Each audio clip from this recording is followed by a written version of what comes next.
नमस्कार दोस्तों, स्वागत है आपका हमारे YouTube चैनल में। तो हाल ही में भारत में 5 राज्यों में चुनाव कंप्लीट हुए हैं। तो आज के इस वीडियो लेक्चर में हम इन सभी राज्यों के इलेक्शन से रिलेटेड क्वेश्चन को हम जानेंगे, जो कि आपके एग्जाम पर्सपेक्टिव से काफी ज्यादा इंपॉर्टेंट होंगे। तो चलिए वीडियो को शुरू करते हैं। तो हाल ही में देखिए 5 राज्य यानी कि 4 राज्य प्लस एक केंद्र शासित प्रदेश, तो इन 5 जगहों पर चुनाव हुए भारत में। देखिए पहला राज्य इसमें असम, दूसरा है वेस्ट बंगाल पश्चिम बंगाल, तीसरा तमिलनाडु और चौथा इसमें केरल, और पांचवा जो जो यूनियन टेरिटरी है, जो केंद्र शासित प्रदेश है, वो है पुडुचेरी। ठीक है, तो इन जगहों पर हाल ही में इलेक्शन कंप्लीट हुए, जिसका रिजल्ट आया 2 मई को। ठीक है, तो इसके बारे में हम इस वीडियो में डिस्कस करने वाले हैं। तो सबसे पहले हम देखिए जान लेते हैं किस राज्य में कितनी सीटें हैं विधानसभा की। तो अगर वेस्ट बंगाल की बात करें तो 294 टोटल सीटें हैं विधानसभा की वेस्ट बंगाल में। 8 फेज में यहाँ पर इलेक्शन कंप्लीट हुए थे। तमिलनाडु में 234 सीटें हैं और एक फेज में यहाँ पर पूरा इलेक्शन कंप्लीट हुआ था। केरल में है 140 सीटें और एक फेज में यहाँ भी पूरा इलेक्शन कंप्लीट हो गया था। असम में है 126 सीटें और 3 फेज में यहाँ पर इलेक्शन कंप्लीट हुए थे। पुडुचेरी में है 30 सीटें, वैसे तो यहाँ पर 33 सीटें हैं और 3 जो होते हैं नॉमिनेट किए जाते हैं और 30 सीटों पर यहाँ पर चुनाव लड़ा जाता है। अब बात करते हैं वन बाय वन सभी स्टेट को। तो पहला स्टेट हमारा वेस्ट बंगाल, जो कि काफी हाईलाइटेड स्टेट है। तो यहाँ पर देखिए टोटल मैंने सीट आपको बताया, टोटल यहाँ पर विधानसभा सीटें हैं 294। 8 फेज में यहाँ पर क्या होता है इलेक्शन हुआ था। ठीक है, यहाँ पर जो सबसे बड़ी पार्टी उभर के आई है उसका नाम है AITC यानी कि ऑल इंडिया तृणमूल कांग्रेस, जिसकी लीडर कौन है, ममता बनर्जी। ठीक है, ममता बनर्जी इसकी लीडर है और इसने यहाँ पर जीती है टोटल 213 सीटें। और दूसरे नंबर पे जो पार्टी है वो है बीजेपी, भारतीय जनता पार्टी, जिसकी है टोटल 77 सीटें वेस्ट बंगाल में। ठीक है, तो यहाँ पर सरकार किसकी बनेगी अब, AITC की, ऑल इंडिया तृणमूल कांग्रेस, जिसको TMC भी कहते हैं। ठीक है, तृणमूल कांग्रेस, तो इसकी यहाँ पर सरकार बनेगी।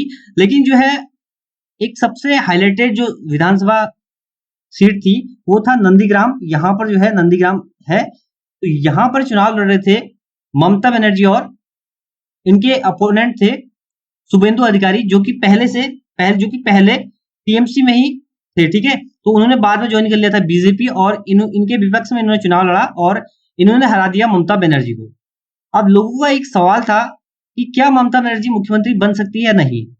तो देखिए भारतीय संविधान के आर्टिकल 164 के अनुसार कोई भी मुख्यमंत्री जो होगा वो विधानसभा या विधान परिषद का सदस्य होगा। ठीक है, अब ममता बनर्जी के हारने के बाद वो विधानसभा के सदस्य तो नहीं है और विधान परिषद वहां पर मौजूद नहीं है वेस्ट बंगाल में। तो देखिए जो चुनाव लड़ाया गया था वो टोटल चुनाव लड़ाया गया था 292 सीटों पर। अगर वहां टोटल सीटों की बात करें तो वो है 294 टोटल सीटें हैं, लेकिन 292 सीटों पर यहाँ चुनाव लड़ाया गया था। ठीक है, और 2 सीटें पर यहाँ पर चुनाव नहीं लड़ाया गया था। तो ममता बनर्जी इन सीटों पर उपचुनाव के जरिए यहाँ पर विधायक बन सकती है और विधानसभा का सदस्य बन सकती है। इसमें एक और कंडीशन होती है कि विधानसभा का सदस्य वो 6 महीने के भीतर उसको बनना पड़ता है। ठीक है, 6 महीने के भीतर ममता बनर्जी को विधानसभा का सदस्य बनना पड़ेगा, इसलिए ममता बनर्जी जो है वेस्ट बंगाल की मुख्यमंत्री बन सकती है। तो इससे एग्जाम पर्सपेक्टिव से आपको याद रखना है, जो लीडिंग पार्टी है वो है AITC all India Trinamool Congress, जिसकी लीडर है ममता बनर्जी। टोटल इनकी विनिंग सीटें हैं 213 और यहाँ पर सीटें कितनी टोटल 294। ठीक है, और नंदीग्राम आपको याद रखना है, यहाँ से इन्होंने चुनाव लड़ा था शुभेंदु अधिकारी और ममता बनर्जी ने, जिसमें ममता बनर्जी को शुभेंदु अधिकारी ने 1900 प्लस सीटों से हरा दिया। अब बात करते हैं नेक्स्ट स्टेट की। तो नेक्स्ट स्टेट है असम। तो असम में टोटल सीटें हैं 126, 3 फेज में यहाँ पर होता चुनाव। अब देखिए असम में मेजोरिटी जो नंबर है सरकार बनाने के लिए, जो बहुमत का आंकड़ा है वो है 64। देखिए जो बहुमत का आंकड़ा क्या होता है, टोटल जो सीटें होती हैं उसका हाफ प्लस 1 होता है। मतलब कि अगर 100 सीटें हैं उसका हाफ प्लस 1 करेंगे तो 51 जो होगा यहाँ पर बहुमत का आंकड़ा होगा। देखिए यहाँ पर जो पार्टी है बीजेपी, इसकी टोटल सीटें हैं 60। बीजेपी यहाँ पर लीडिंग पार्टी थी, लेकिन बीजेपी की काफी अलायंस भी यहाँ पर है, NDA के जो है अलायंस है, तो उससे अलायंस करके जो है बीजेपी यहाँ पर अपनी सरकार बना लेगी।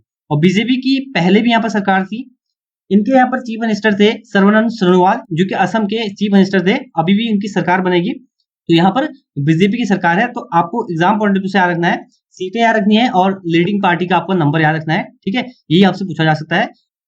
नेक्स्ट स्टेट हम बात करते हैं तमिलनाडु। ठीक है, तो देखिए तमिलनाडु में टोटल सीटें हैं 234 और यहाँ पर एक फेज में ही इलेक्शन कंप्लीट हुए थे। ठीक है, यहाँ पर जो सबसे बड़ी जो पार्टी उभर के आई है उसका नाम है DMK। ठीक है। इसने जो टोटल सीटें जीती है वो है 133, और जो प्रीवियस गवर्नमेंट थी, जो पिछली सरकार थी, वो थी AIADMK की, ये रही अब दूसरे नंबर पर 66 सीटों के साथ। ठीक है, तो इस बार जो सरकार बनेगी DMK की, ठीक है, DMK के जो लीडर है वो है स्टालिन। ठीक है, आपने नाम सुना होगा करुणानिधि का, उनके बेटे हैं स्टालिन। तो उनकी जो है सरकार बनेगी अब तमिलनाडु में, टोटल 133 सीटों के साथ इनके पास है बहुमत।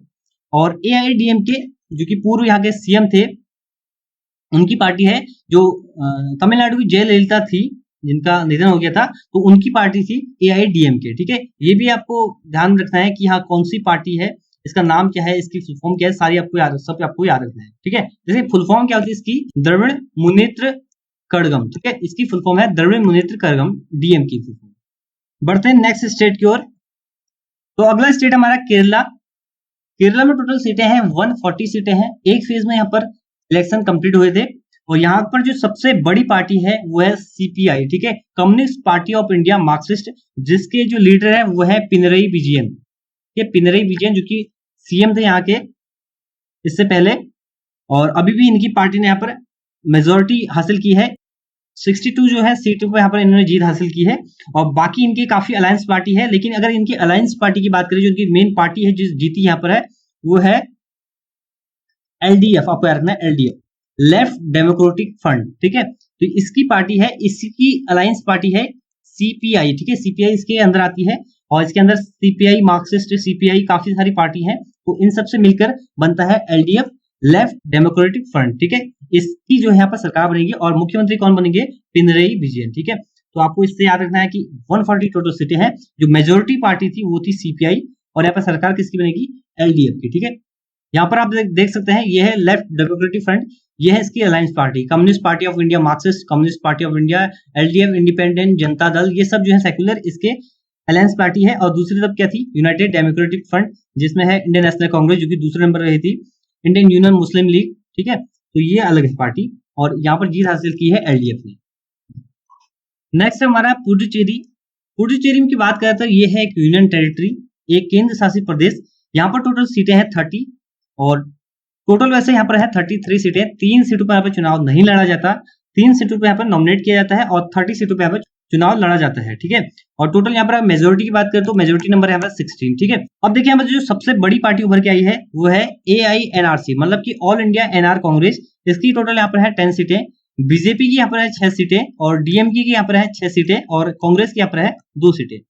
लेकिन जो AINRC है, ये है NDA की अलायंस पार्टी। ठीक है, NDA यानी कि नेशनल डेमोक्रेटिक अलायंस इसकी पार्टी है, मतलब कि BJP, और इसकी यहाँ पर सरकार बनेगी। ठीक है, तो यहाँ पर आपको इससे इतना ही जानना है, टोटल सीटें आपको पता होनी चाहिए, और सबसे बड़ी पार्टी आपको पता होनी चाहिए। ठीक है, देखिए ये जो है दिल्ली की तरह यहाँ पर भी विधानसभा है। ठीक है, दिल्ली में जैसे विधानसभा और LG होता है, वैसे ही पुदुचेरी में भी विधानसभा है और LG भी यहाँ पर होता है। ठीक है, तो यहाँ पर कुछ टाइम पहले राष्ट्रपति शासन भी लगाया गया था।